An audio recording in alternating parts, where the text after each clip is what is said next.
Welcome to the Business Legends Podcast, where we interview business leaders and entrepreneurs so that you can learn from their mistakes, grow your own inspiration, and pump up your bottom line. I'm the host of the show, Reece along with my co-host, he's somewhat decent, CEO of Business Marketing Solutions Group, Christian Webb. Say good morning. Say what's up. I'm going to put in a request for a pillow. Request for a little request for a pillow on the lean back segment. Let's not forget that we are accompanied by the grandest videographer that the world's ever seen, Mr. David Woodruff from Genesis Film. He's off camera because he doesn't like to be on the camera. We've actually shoved him in the corner today. we've been saying nobody puts David in the corner, and today we have a very special guest, Mr. Clifford Blanquicet. Is that how you pronounce it? Blanquicet. Okay. I knew you were going to butcher that because I did the first time. You know, I tried my absolute hardest. I'm proud of you. I came up very short on it, but Blanquicet, Clifford Blanquicet. So where does Blanquicet come from? Gotta be France. So actually, it's not. You think it would be, but my grandmother was born in Africa. Okay. And moved to Panama, and the country Panama. And my grandfather had to take her last name because of the time in history. Okay. So I actually have my grandmother's last name that came from a place in Africa. Interesting. I would have never guessed. Yeah. That's like a trivia question or something. I don't know. So Clifford here owns like all kinds of real estate businesses, starting with Blanc or Blank Real Estate. Also has his hand, as I understand, in quite a bit of residential things and short-term rentals and things like that. Does that all sound correct to you? Yeah. Yeah. Just making sure. I've already butchered your name, so I don't want to butcher what you do. Your legacy as well. Your legacy. Yeah. You know, your history. Not a big deal. So yeah. It's fine. Butchering everything over here. But so what's real estate like right now with COVID and everything? And I never know what to believe. I mean, I don't know if real estate is booming or if we're having issues with it, or what's the world of real estate like right now? Yeah, well, I mean, there's several different answers to that question. In residential real estate, most of our contracts in March and April fell apart, but they all came back and then more. Gotcha. So residential real estate, Anna and I, my wife and I, are part owners of Blankmore Real Estate Group in Cornelius with Andrew and Jody, our partners. And basically, day one, everything fell apart, but within 60 days, they all came back, and now we're busier than ever. We have more millions of dollars of properties under contract now than in the previous 12 months. Wow. So residential is really strong and came back really quickly. Commercial side, there's so many different facets of commercial real estate that I can't just say that it's been booming. One thing or another. Yeah. Everything died in March, April, May, quiet, so we ramped up our prospecting, and industrial, multifamily, and mini storage is doing really well. Okay. It's holding the test of this virus and doing really well, but retail and office is struggling immensely. Yeah, imagine so. Immensely. And we manage a lot of retail shopping centers around Charlotte. Our senior property manager, Stephen Varnado, does a great job and is doing a great job managing those properties along with Tommy Mueller. But it's been a struggle getting rent paid, catching up on rent payments, getting their doors open. Mm-hmm. I mean, we have many gym users who still aren't open, right? Because of the type of gym they are. And so it's been difficult for office and retail. I'm an optimist. I think it's going to recover quickly, but there are going to be some changes. Sure. For sure. So we have assets of commercial real estate that are doing really well. Then there's others that are really struggling. My wife and I own commercial real estate for investment. We do have some tenants that are thriving and doing well, and we have some that we had to give rent concessions, and we were happy to help them, and we were glad we were in a position to help them.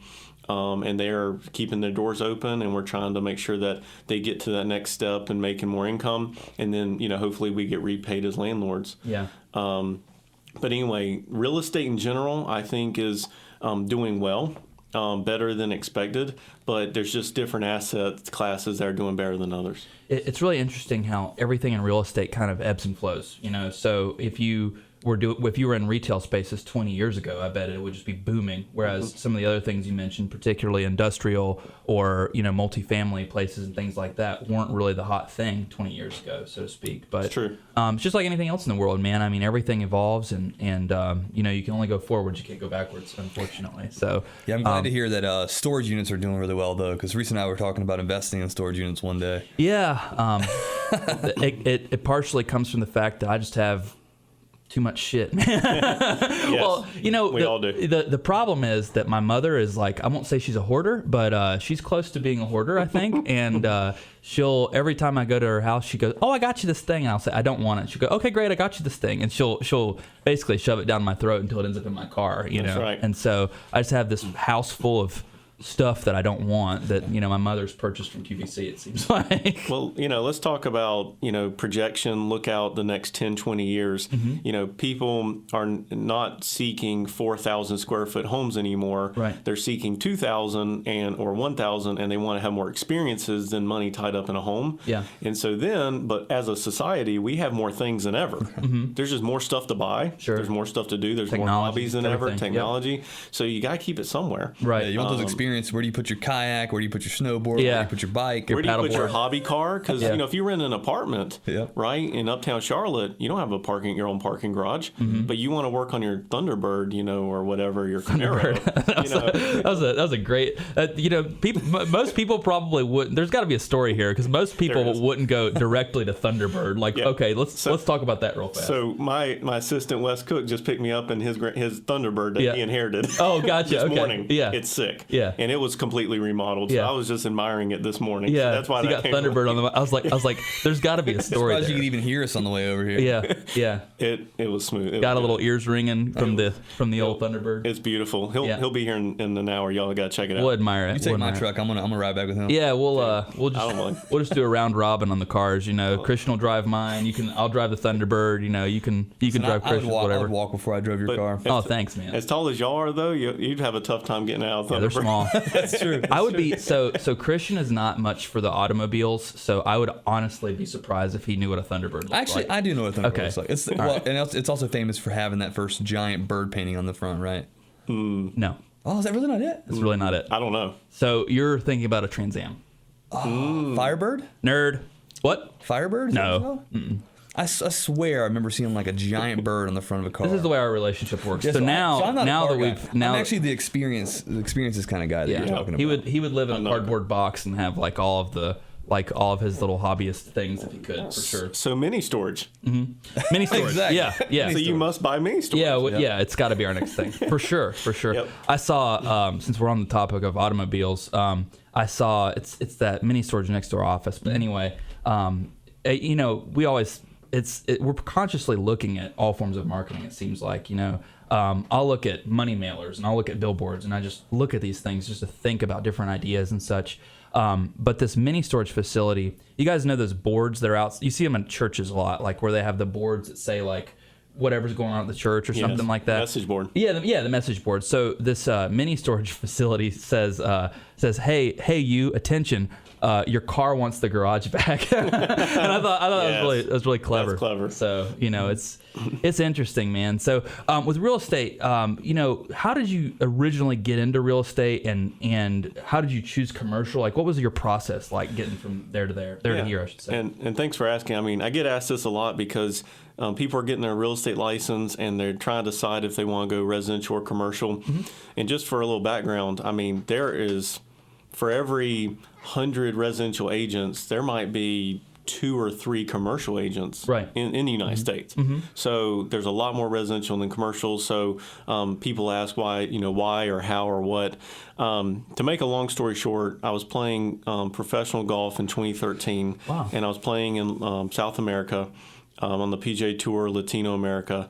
And I ran out of my investors' money. So I flew back to Charlotte and I had no money. Wow. Zero. You know, I had this apartment, this car, and was done with pro golf. It just didn't have enough time and wasn't good enough at that moment.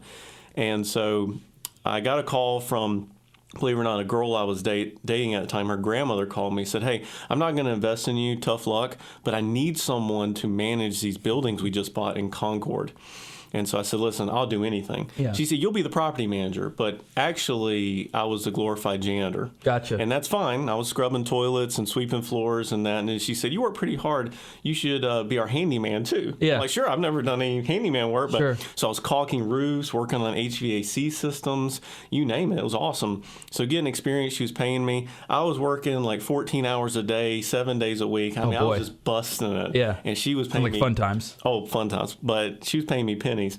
And so then she said, you're pretty good at this. You should try being our leasing agent. So I got on Craigslist, put the spaces on Craigslist, and started leasing like crazy.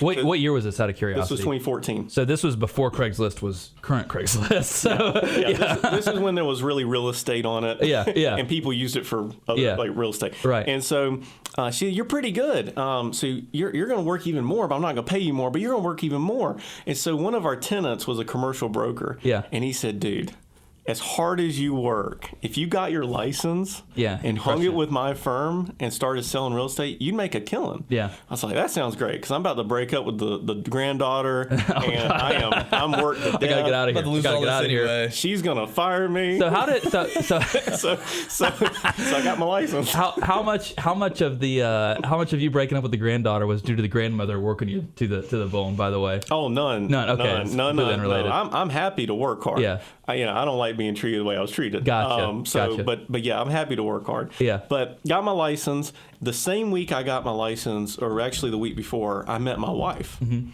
And so I met Anna. I was like, this girl's pretty special. I'm about to break up with the girlfriend. Grandmother's going to fire me. I'm about to be in a commission-only job. Wow. So what do I do? I break up with the girlfriend 2 weeks after meeting my wife and getting my license. And then 3 weeks later, I asked Anna to marry me. Wow. And so we got engaged 5 weeks after we met. Wow. That's crazy. And you guys have been married for almost 6 years. 6 years. And we wow. have 4 children. Healthy marriage. She's my teammate in life. I couldn't do anything without her. It just seems like it was the right circumstance. She's the best entrepreneur you'll ever meet, and her mind is incredible. And so with my work ethic and her mind, we're just a killer team. Yeah. And so anyway, to make a long story short, I hung my license with that firm. That guy said, hey, I'll train you. I'll give you all the thing. He trained me for about 4 hours and said, hey, I'm busy. Go get it. And I did. Yeah. Wow. You had 4 hours of training from A to Z. We walked in a few buildings, and he shook some hands and said, I'd like to list your property. And I said, all right, I can do that. Yeah. And so I did, and just went in every building in Cabarrus County. And then it just worked. Yeah. And it worked. And so 2 years later, he looked at me and said, hey, man, you really don't need me. Yeah. I said, good, I'm going to start my own company. And so at 2 years, you could become a broker in charge. So started Blank Real Estate November 1st of 2016. And now we have 20 commercial brokers, property management, buy commercial real estate for investment, all under the Blank name. And that's how it got started. I got started because someone looked at me and said, you'd be great at this. And, it was just perfect timing. And now it was tough. The first 2 years, we engaged, got married, we got pregnant on our honeymoon, intentionally, luckily. And it was tough. And so the first 2 years were the first 20 months were very difficult. Sure. But as soon as juggling we caught a lot back and forth, just working hard and not seeing a lot of money, because that's how real estate is the first year or two in brokerage. It takes time to get deals done and get your name out there, and sure. Especially with commercial, I imagine, because all the facets of the deals and stuff. Yeah, residential, you can close a deal in about 35 days. I've had deals in commercial that were under contract for 2 years. Wow. So the time... That does not sound fun. So you better, make some good decisions with money in the meantime, or have a little nest egg. We didn't have either, but we made it to the 20-month mark, and then we caught our stride, and we've just been booming ever since. It's amazing what you can do if you're willing to starve a couple weeks. Yeah, no kidding. We know an attorney actually that she's made a business out of cash advances for people that are in that realm. So people that are working on I'm not going to do a very good job of explaining this, but you're working on a deal. It's one of those deals that is going to come through. Yeah, money's went hard, and you know it, but maybe it's 60 days before you close, and you got to pay the bills. Right, and so that's what she does, and she makes a killing doing it. It's a great business model. So Barbara on Shark Tank owns a company called E-Commission, and I think they charge like 18 or 20% interest. And I mean it's really good return. Yeah. So it could be a great business model. That's the case with short-term loans sometimes. I mean, you get that heavy APR. As long as you actually have the money, it doesn't really hurt you that bad, but 80% of the time they don't have the money. Right. Yeah. That's when you cook. What's your collateral? Yeah. That's a good point. But I have, and over the years, we've helped young brokers, they come to us and say, listen, do you believe in me? Yes, I believe in you. We need to pay the bills. So we'll put them on a draw for 6 months, and we've never had one not pay us back. Wow. And we love that. You know, we love it because I was in that same circumstance. My grandmother loaned us money. You know, I did odd jobs and stuff, and so we know what it's like, you know, to do it. But that, you know, to make a long story short, that's how I got started in it. Love commercial real estate. Love real estate in general. Have really developed a passion for short-term rental, Airbnb, and just residential brokerage recently in the past couple of years as well. But just real estate, we just love it. You know, Disney and real estate, my wife and I just love it. That's like your go-tos, your Orlando activities. Back to the activity stuff, and then it seems like real estate. We have a good work-life balance lesson here. When I first met Clifford here, he was telling me about how basically even with kids, you and your wife still travel and have fun and do all this stuff. And everybody's like, you can't travel after kids. You can't travel when you own a business, like all this stuff. Your story about your work-life balance is pretty amazing. Yeah, thanks for saying that. I mean, you know, I think it's about being bold and being confident and being fearless to know that if you're on a plane and children are crying, then guess what? You'll be off that plane soon. Who cares? You know, I mean, it's just being confident in the world and saying, I'm going to put myself out there and do things that other people don't do, and it's going to work out great, and it always does.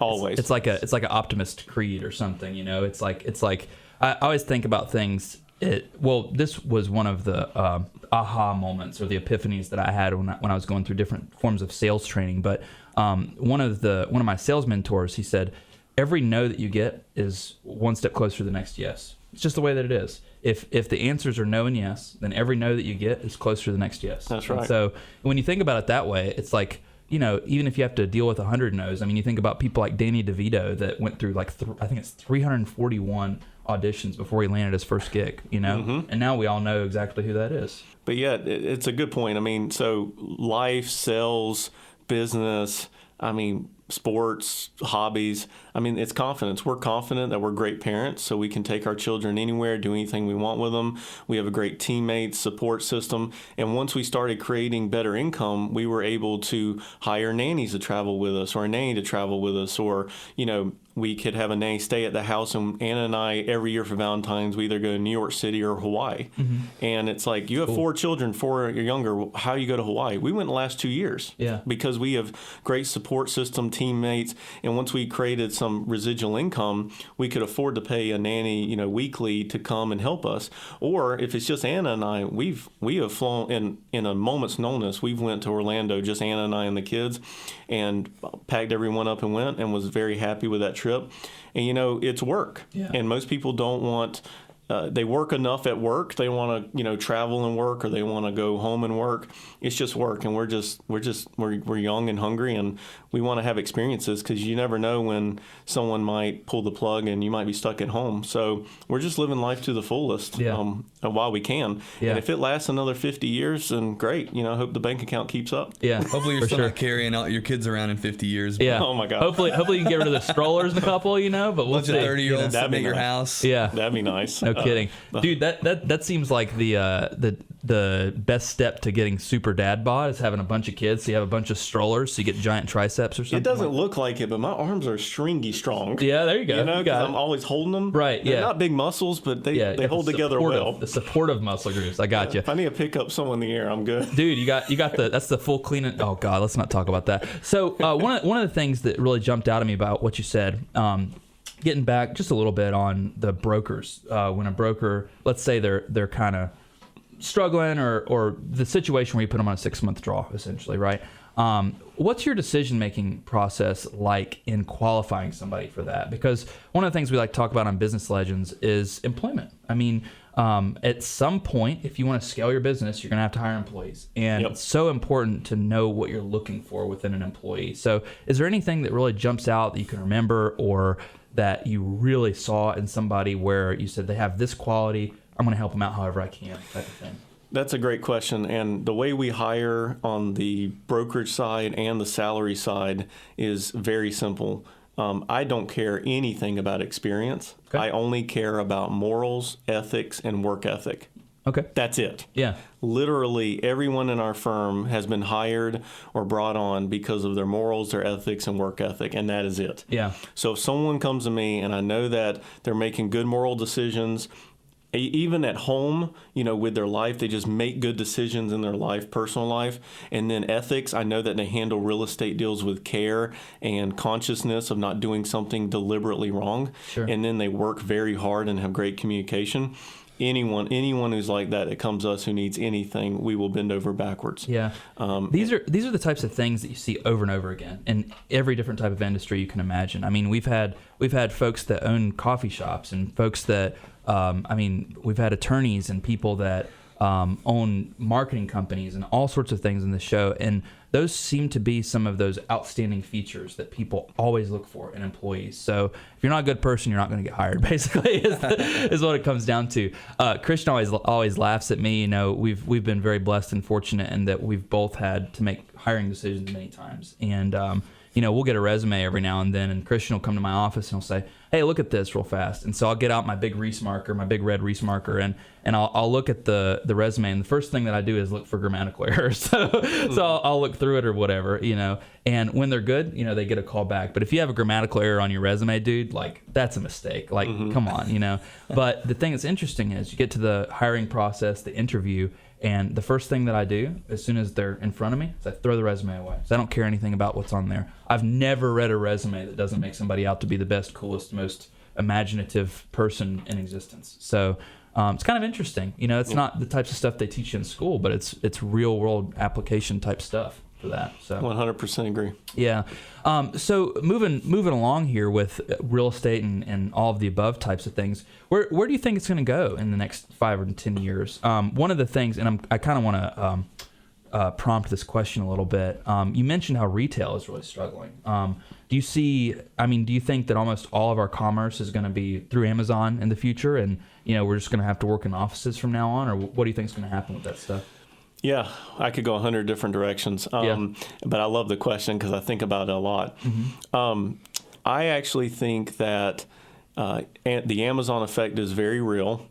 I think that COVID was a great excuse for stores to condense their square footage, Sure. Go bankrupt, come back, recalculate, figure out how to do more e-commerce and have less square footage so that they pay less rent and have less overhead, less payroll taxes, less, expenses that are from a brick and mortar store.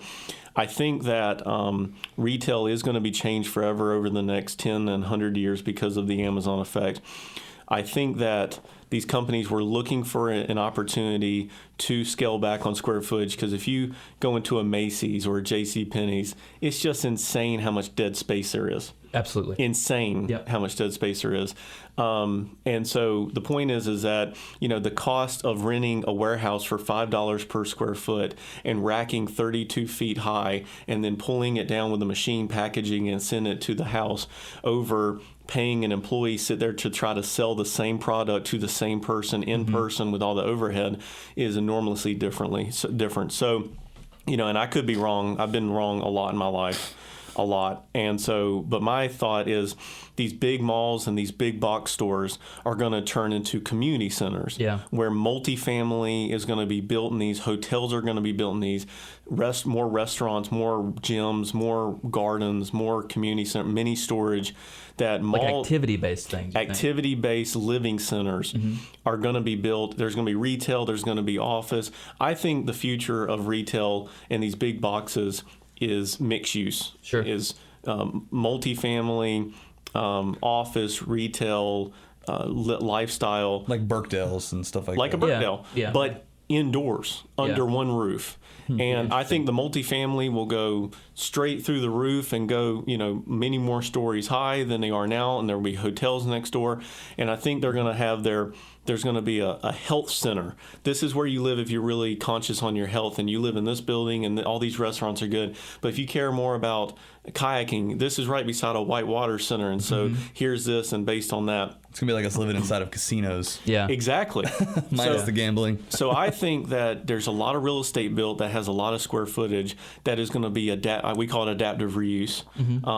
And it's going to be adapted to our future. And our future is retail is going to have less square footage, but but more people live in this world who want to rent instead of buy or own or be in less square footage. And so people are going to start living in more condensed areas. Now, some would say, oh, with COVID, this is going to change. Everyone's going to move to the suburbs. I believe that COVID is going to come and go just like every other pandemic and epidemic we've had, and it is going to change the world. But I actually think that the effect of retail and price of real estate and how dense our markets are getting is long-term going to affect real estate more than a pandemic. It's really interesting. It's really interesting to think about that type of stuff. The Amazon effect being really real. As you were talking, I was just thinking about how when I was a teenager, I would go to the mall for fun. Like I would go to the mall and walk around and try to pick up chicks and talk to them. I still do that. Yeah, outside of the chicks, married man. But I'm just messing with him. But you go to the mall and you just kind of walk around and kind of get inspired for maybe something that you want to buy or something that you something that you want to do or get ideas for that type of stuff. I haven't been to the mall to shop even pre-COVID in years. You know what I was thinking would be a great. This is kind of like out here in Christian's world, something I thought would be get really ready cool. for Head in the Clouds idea. This will happen in the next couple of years, I promise. Yep. So say like I want to go shopping, right? I put on a virtual reality headset, I cut on my glasses, whatever, and I'm in the mall. And I'm actually going to different stores and I'm looking at clothing and I'm able to see it on my avatar and see what I like, and then I press buy and it goes to my cart. Like that already happens on a small level. That's right. But like when that becomes inclusive to where like you're walking around the mall and then your buddy's over here at Buckle looking at some clothing, like 2 doors down, you look over and go, and your avatar's waving at them. They already have training centers. They have education online like this where you walk into like a room where they're having a seminar and you can interact and they can hear you. Like it's coming. I'm telling you, it's coming. It is. And if you want EXP Realty.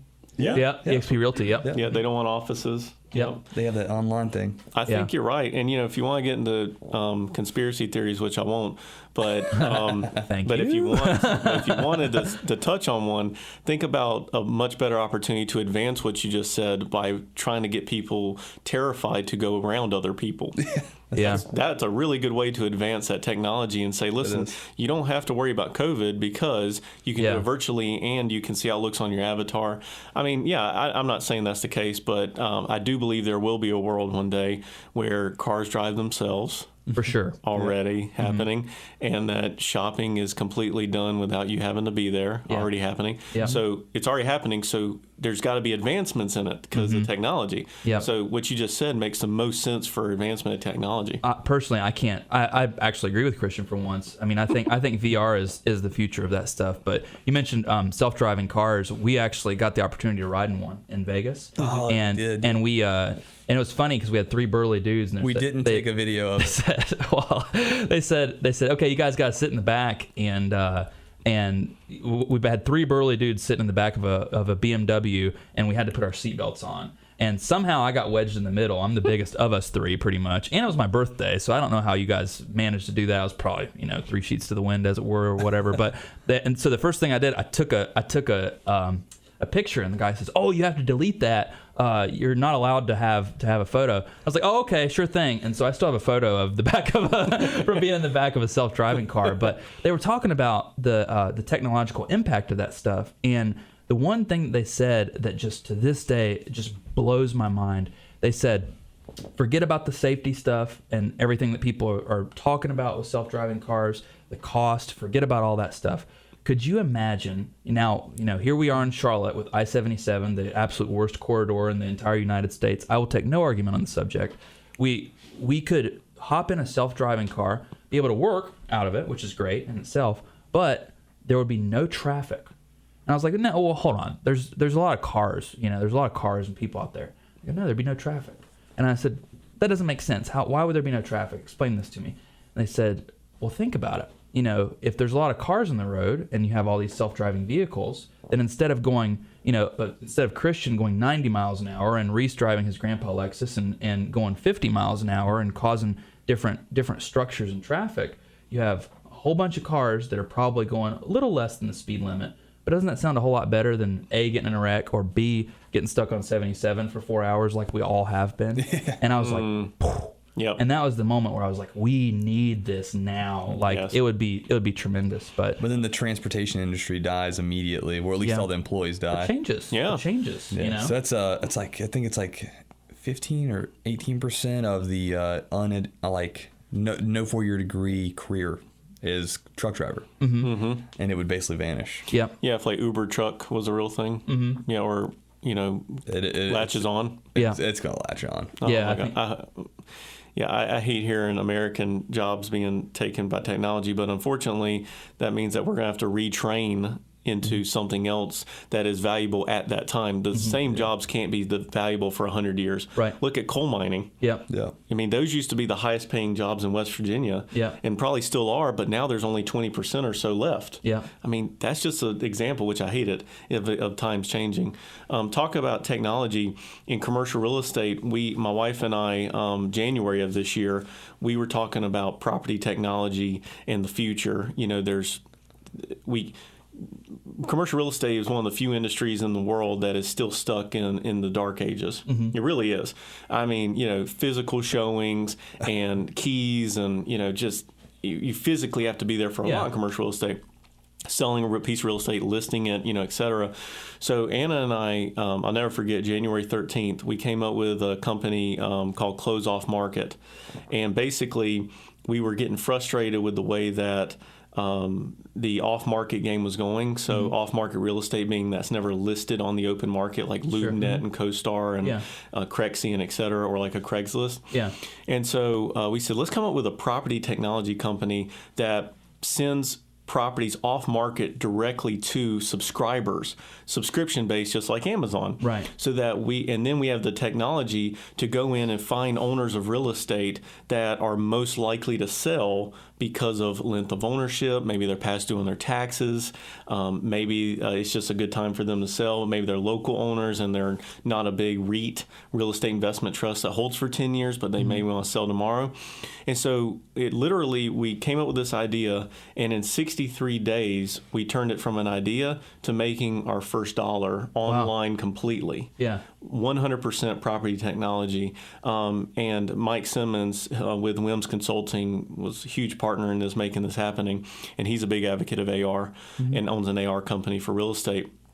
But anyway, the point is that, Anna and I saw a need in January, and so we got to do something with technology. All of our businesses are very brick and mortar, very hands-on deal flow. And so now we have a company that literally is subscription-based, and we send people properties, and we've had properties go under contract since then, completely never saw the property, investment real estate, and from other states. They live in other states, and will never may never even see the property, but they know that it exists, and there's a cash flow involved with it, and we found it, and we're selling it to them completely online. Yeah. And wow, that's tremendous. We're super stoked. We just started this. We have a few subscribers, and for those subscribers, we're killing it. We're sending them properties monthly. But Anna and I were sitting there in January going, what's our next thing? Like, what's the big thing? So we have nothing in technology. Yeah. No business in technology. So we came up with this idea and did it. Yeah. Just because we're seeing the Amazon effect, and we're seeing Tesla, and we're seeing all these. Got to adapt. Yeah, we got to adapt. And so we did, and we're very excited, and hopefully it takes off. Seeing things like Knock. Yes. Yeah. That's one big thing that made us think of it. Was if they're coming for residential, give them 5 years. Yeah, for sure. Yeah. I saw. Speaking of technology, this is a little bit related, but not really. I got marketed to on Facebook. There was. Essentially, they're selling little 1 foot by 1 foot parcels in Scotland. Yeah. Oh, you already know where this is going. Dude, so you can officially title yourself as a lord or a lady. And I thought about doing that just to mess with Christian and say and tell him, $49.95. Yeah. Oh, I'm guessing. Should I be addressing you as Lord Clifford right now? No, I thought about doing it just to hang it in my office, just to make Christian address me as Lord Reece or Lord Arlen for those of you plebeians that don't have any. I'd rather be decapitated. Any royal. Off with your head. So this is what it's like on a daily basis, by the way. Nothing wrong with that. Yeah. One of my best friends is from Glasgow, Scotland. Okay. Yeah. So I sent it to him, and I was like, Tuna Pat doing more real estate than you in Scotland. Yeah. Oh, there you go. He was like, oh, mate. Oh, mate, don't do it. Don't do it. Yeah. You'd probably be like the laughing stock of everybody in Scotland if you did something like that, man. Well, Clifford, man, thank you so much for joining us today. I feel like I've learned a lot, but we've really loved you as a guest. We like to sign off. We'll first off, if somebody needs some real estate needs, how can they get a hold of you or your firm? Yeah, thank you. I'm pretty easy to get a hold of. Email Clifford@blank with a Q, realestate.com. On Instagram, Blank Real Estate, BLANQ Real Estate. Facebook, Blank Real Estate. LinkedIn, Clifford Blanquicet Jr. Very active on LinkedIn. Cell phone number 919-356-3453. Office 704-727-6202.